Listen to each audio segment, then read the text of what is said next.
Hello everyone, मैं हूं Deepika and welcome to कानूनी सोच। दोस्तों, आज इस वीडियो में हम डिस्कस करेंगे सुप्रीम कोर्ट की कुछ इंपॉर्टेंट गाइडलाइंस जो कि रिलेटेड है डाइवोर्स और सेकंड मैरिज से। दोस्तों, कई बार हमारे साथ ऐसा होता है कि मान लीजिए जैसे हमारी मैरिज हुई और हम उस मैरिज को नहीं निभा पा रहे हैं, हमने डाइवोर्स के लिए अप्लाई कर दिया।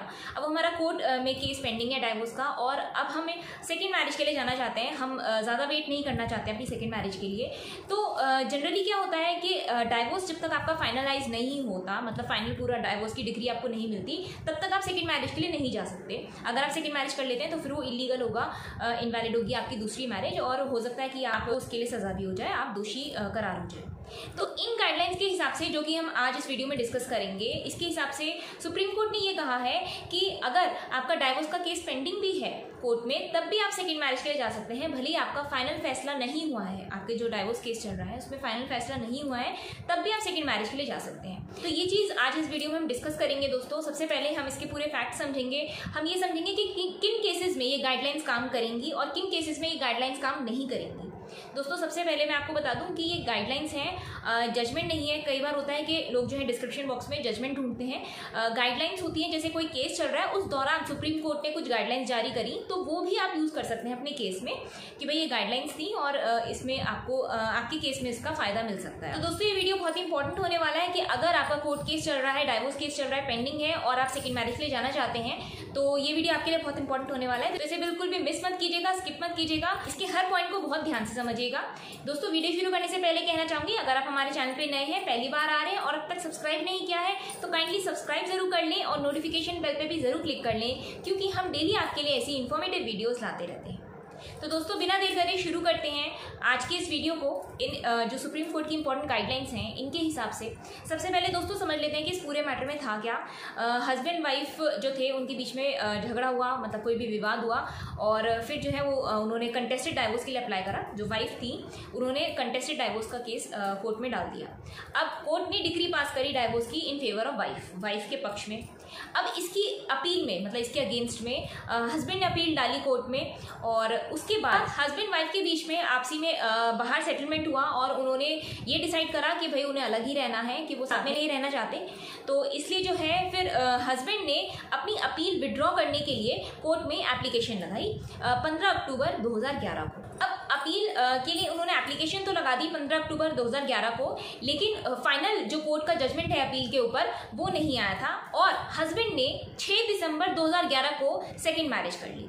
अब यहाँ पे सेकंड मैरिज के दौरान भी उनका कुछ मैट्रिमोनियल डिस्प्यूट हुआ, कोई भी झगड़ा हुआ और जो उनकी सेकंड वाइफ है, हस्बैंड की जो सेकंड वाइफ थी, उन्होंने उसके अगेंस्ट, हस्बैंड के अगेंस्ट जाकर कोर्ट में ये कहा कि भाई ये जो मैरिज है मेरी और हस्बैंड की मेरी सेकंड मैरिज है, तो ये इनवैलिड होनी चाहिए कायदे में, क्योंकि उनका डाइवोर्स केस पेंडिंग चल रहा था कोर्ट में और इन्होंने मेरे से सेकंड मैरिज कर ली। फाइनल डिसीजन नहीं आया था, जो डाइवोर्स केस चल रहा था उसका फाइनल डिसीजन नहीं आया था, मतलब कि जो कोर्ट में अपील विड्रॉ करने के लिए हस्बैंड ने एप्लीकेशन लगाई थी उसको फाइनलाइज नहीं किया गया था कोर्ट के द्वारा।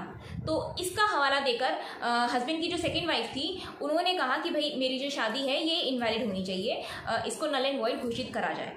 अब यहाँ पे दोस्तों कोर्ट ने सब चीज़ों को बहुत बारीकी से समझा, बहुत सब चीज़ों को एनालाइज करने के बाद कोर्ट ने ये देखा कि भाई जब हस्बैंड ने अपनी अपील विड्रॉ करने के लिए, जो उन्होंने डाइवोर्स की डिग्री जो पास हो गई थी वाइफ के फेवर में, अब उसके अगेंस्ट अपील डाली गई थी हस्बैंड के द्वारा, तो हस्बैंड ने बाद में उस अपील को विड्रॉ करना चाहा। तो इससे हस्बैंड की इंटेंशन साफ है कि वो अलग रहना चाहते हैं। अब इसी इंटेंशन से हस्बैंड ने वो एप्लीकेशन डाली कि भाई मैं अपनी अपील को वापस लेना चाहता हूँ। तो यहाँ पे उसकी इंटेंशन बिल्कुल क्लियर है। अब कोर्ट दोस्तों इंटेंशन ही देखती है। तो इस केस में सुप्रीम कोर्ट ने ये गाइडलाइंस दी कि उससे कोई फर्क नहीं पड़ता, फाइनल डाइवोर्स केस में फाइनल डिसीजन नहीं लिया गया, उस अपील को लेकर फाइनल ऑर्डर पास नहीं किया गया, उससे फर्क नहीं पड़ता, उसकी इंटेंशन क्लियर है कि भाई वो अलग होना चाहते हैं। तो यहाँ पे आपकी सेकेंड मैरिज जो है वो वैलिड होगी, उसे नल एंड वॉइड नहीं करार किया जा सकता और ना ही हस्बैंड को इसके लिए दोषी करार किया जा सकता है कि भाई उन्होंने कोई अपराध किया है सेकेंड मैरिज करके, ऐसा बिल्कुल नहीं है।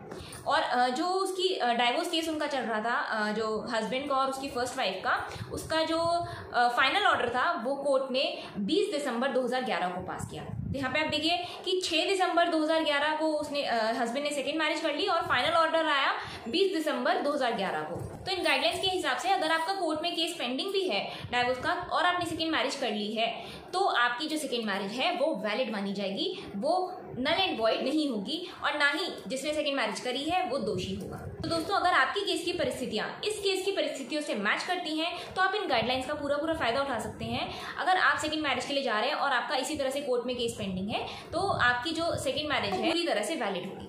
तो दोस्तों उम्मीद है कि ये जानकारी आपके कुछ ना कुछ यूजफुल हो, हेल्पफुल हो। तो अगर ऐसा है तो इस वीडियो को लाइक और शेयर जरूर कीजिएगा। दोस्तों मैं कहना चाहूँगी आप जो कमेंट्स करते हैं, आप जो सपोर्ट करते हैं हमें, उसके लिए बहुत बहुत धन्यवाद। आपका सपोर्ट हमारी गाड़ी में एक्सीलरेटर की तरह काम करता है।